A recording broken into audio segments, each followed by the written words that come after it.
నమస్తే తెలంగాణ దినపత్రిక చూసినట్లయితే మనకు ముందుగా కనిపిస్తున్నటువంటి మెయిన్ హెడ్లైన్ ఇక్కడ చూద్దాం. ఢిల్లీ మేయర్ ఎన్నికల్లో ఆప్ జయబేరి. ఢిల్లీ కాలుష్యంతో 300 విమానాలు ఆలస్యం. పినాక ఆయుధ వ్యవస్థ ప్రయోగం సక్సెస్. తులంపై 700 రూపాయలు తగ్గిన బంగారం. రుణగ్రహీతలకు ఎస్బీఐ షాక్, వడ్డీ రేట్ల పెంపు. గురువారం తెలంగాణ భవన్లో బీఆర్ఎస్ వర్కింగ్ ప్రెసిడెంట్ కేటీఆర్ను కలిసి తమ ఆవేదనను, పోలీసుల దాష్టికాన్ని వివరిస్తూ భావోద్వేగానికి లోనైన లగచర్ల ఫార్మా బాధిత కుటుంబాల మహిళలు. సంపిన భూములియం, మా భూమి కోసమే పోరాటం, మా వెనుక ఎవరు లేరు, కడుపు మండి మేం తిరగబడ్డం. లగచర్ల బాధితుల ఆవేదన. ఇంచు జాగ కూడా వదులుకోం, మా ఇండ్ల చుట్టూ తిరుపతి రెడ్డి తిరుగుతున్నాడు, భూముల్ని గుంజుకునేందుకే వాళ్ళు వచ్చిండ్రు, అధికారులతో మేం కొట్లాడినాం, కొట్టలేదు, గొడవలో లేని వారిని పట్టుకుపోయిండ్రు, సంతకాలు చేయాలని బలవంత పెడుతున్నారు. లగచర్ల రైతు కుటుంబాలు కన్నీటి పర్యంతం. బాధితుల గోడు విని కేటీఆర్ భావోద్వేగం, అండగా ఉంటామని బాధితులకు హామీ. మీ ఫార్మా కంపెనీ వద్దు, డెవలప్మెంట్ వద్దు, జీవనాధారమైన భూములు లాక్కొని అభివృద్ధి చేస్తారా? కుటుంబంతో ఎక్కడికి పోవాలి, ఎలా బతకాలి? మమ్మల్ని చంపినా మా భూములియం, ఇంచు భూమిని కూడా వదులుకోమని లగచర్లతో పాటు సమీపంలోని పెచ్చర్లగడ్డ తండా, ఆర్బీఐ తండా బాధిత రైతు కుటుంబాలు స్పష్టం చేశాయి. హైదరాబాద్ సోమాజిగూడ ప్రెస్ క్లబ్ లో గురువారం సాయంత్రం మీడియాకు తమకు జరుగుతున్న అన్యాయాన్ని వివరించాయి. అనంతరం నేరుగా తెలంగాణ భవన్ కు చేరుకొని బీఆర్ఎస్ వర్కింగ్ ప్రెసిడెంట్ మాజీ మంత్రి కేటీఆర్ కు బాధిత మహిళలు తమ గోడు వెళ్లబోసుకున్నారు. మాకున్న ఆధారమే భూమి, దాన్నే తీసుకుంటే ఎట్లా బతకాలి? అర్ధరాత్రి పోలీసులు ఇంటిపై దాడి చేసిండ్రు, నా భర్త శక్రు నాయక్ను పట్టుకుపోయిండ్రు, మొన్న ఆఫీసర్లు వచ్చి భూములు రాసివ్వాలని అడిగిండ్రు, ఉన్న భూమిని మీకు ఇస్తే మేమెక్కడికి పోవాలి? మేము ఎవరిపైన దాడి చేయలేదు, తప్పుడు కేసులు పెట్టి జైల్లో పెడుతున్నారన్న రత్నాబాయి, లగచర్ల మహిళ. అది పోలీసులు అల్లిన కట్టుకథ, నేను పోలీసులకు ఎలాంటి వాంగ్మూలము ఇవ్వలేదు, కేటీఆర్ సూచనలు ఉన్నాయని చెప్పాననడం పచ్చి అబద్ధం. వాస్తవాలను పరిగణలోకి తీసుకొని న్యాయం చేయండి. కొడంగల్ మెజిస్ట్రేట్ కు మాజీ ఎమ్మెల్యే పట్నం వినతి. చెర్లపల్లి జైల్లో న్యాయవాదులకు అఫిడవిట్ అందజేత. వికారాబాద్ జిల్లా లగచర్లలో ఫార్మా రైతుల తిరుగుబాటు ఘటనలో పోలీసులు తనపై చేసిన ఆరోపణలన్నీ అవాస్తవమని కొడంగల్ మాజీ ఎమ్మెల్యే పట్నం నరేందర్ రెడ్డి తెలిపారు. ప్రశ్నిస్తే కేసులు పెడతారా? దళిత గిరిజనుల భూమి గుంజుకోవడమే ప్రజాపాలన?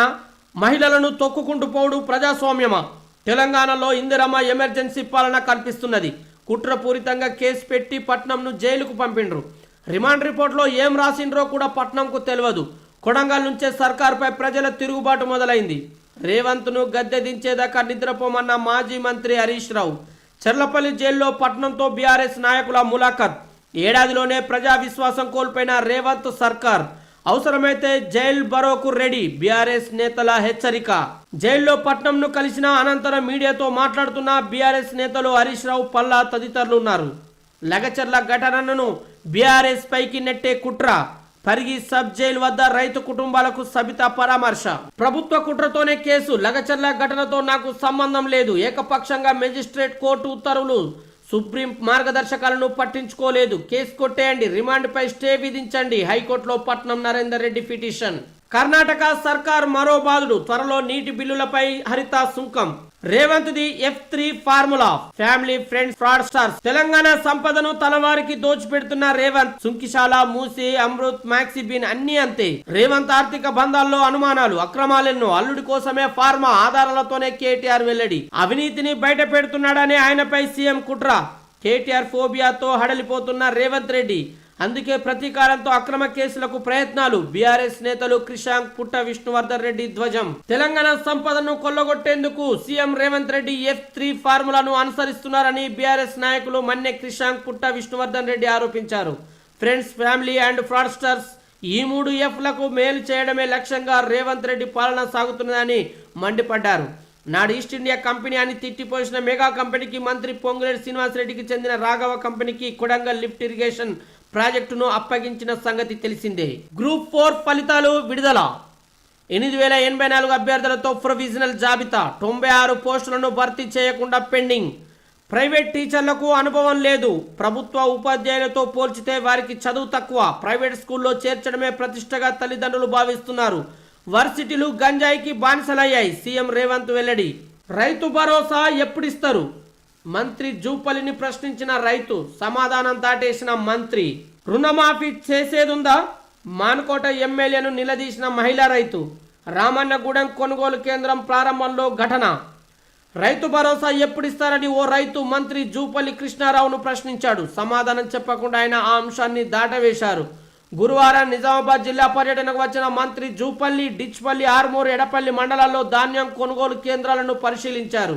అయితే డిచ్పల్లి మండలం మెంట్రాజుపల్లిలో ధాన్యం కొనుగోలు కేంద్రాన్ని సందర్శించి రైతులతో మాట్లాడారు. ఏమైనా ఇబ్బందులున్నాయా అని ఆరా తీశారు. ఈ సందర్భంగా ఊహించని రీతిలో జూపల్లికి ఓ ప్రశ్న ఎదురైంది. రైతు భరోసా ఎప్పుడు ఇస్తారు అని రైతు పవన్ మంత్రిని ప్రశ్నించారు. సరిగా స్పందించని మంత్రి ఇక్కడికి వచ్చింది కేవలం రైతుల సమస్యలు తెలుసుకోవడానికేనని, రాజకీయాలు మాట్లాడవద్దని సమాధానం దాటవేశారు. దీంతో సదరు రైతు మౌనంగా ఉండిపోయాడు. డిచ్పల్లి మండలం మెంట్రాజుపల్లిలో రైతు భరోసా ఎప్పుడు ఇస్తారని ప్రశ్నించిన రైతు పవన్ తో మాట్లాడుతున్న మంత్రి జూపల్లి కృష్ణారావు, ఇద్దరు యువ రైతుల ఆత్మహత్య, పంటల సాగుతో 4-6 లక్షల వరకు అప్పులు, రైతు భరోసా లేక పెట్టుబడి రాక మనస్తాపం, నిర్మల్ వరంగల్లో ఇద్దరి బలవన్మరణం, సర్వే సర్వం తప్పులమయం, ఇండ్లకు ఇండ్లే మినాయింపు, అర్బన్ ఏరియాల్లో అంతంతే, అరకొరగానే సమాచార సేకరణ, పార్ట్ 2 ప్రశ్నలకైతే మరీ దారుణం. ధాన్యం కొనాలని రైతుల రాస్తారోకో. నిర్మల్ జిల్లా కుంటాల మండలం అర్లీ క్రాస్ రోడ్ వద్ద ధాన్యం కొనుగోలులో జాప్యాన్ని నిరసిస్తూ గురువారం రైతుల రాస్తారోకో నిర్వహించారు. నిర్మల్ బైంసా రహదారిపై బైఠాయించి నిరసన వ్యక్తం చేశారు. 2 గంటల పాటు రోడ్డుపైన కూర్చొని ప్రభుత్వానికి వ్యతిరేకంగా నినాదాలు చేశారు. తెలంగాణ ప్రజల కోసం 100 సార్లైనా జైలుకెళ్తా, గొంతు లేని వారికి గొంతుకైనందుకు రైతుల పక్షాన నిలబడ్డందుకు నన్ను అరెస్టు చేస్తానంటే చేసుకోండి. ప్రజలు రైతుల కోసం అన్నింటికీ సిద్ధంగా ఉన్నా, తలెత్తుకొని గర్వంగా జైల్లోకి నడుచుకుంటూ వెళ్తా. నాడు తెలంగాణ ఉద్యమంలో జైలుకు పోయినోడిని, 50 లక్షల లంచం డబ్బుతో దొరికిన దొంగ రేవంత్, ఆయనకు ప్రజా పోరాటాలు కుట్రగానే కనిపిస్తాయి.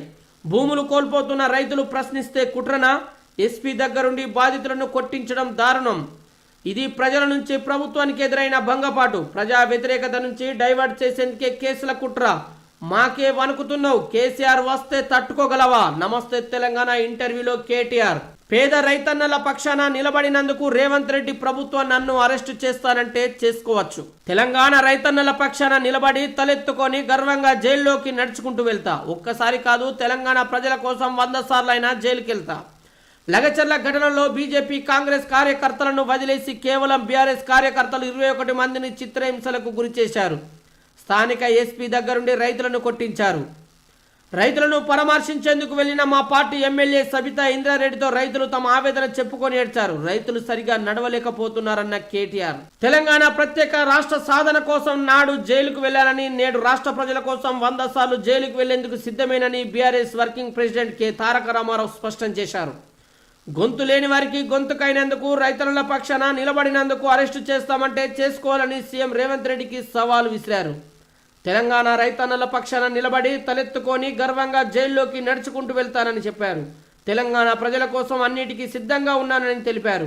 అక్రమ అరెస్టులతో నోరు మూయించాలనుకోవడం రేవంత్ రెడ్డి మూర్ఖత్వమని, ప్రజల పక్షాన ప్రభుత్వ వైఫల్యాలను ప్రశ్నించడంలో తాము ముందుంటామని తెలియజేశారు. ఇవి ఈరోజు నమస్తే తెలంగాణ దినపత్రికలో వచ్చినటువంటి ప్రధానమైనటువంటి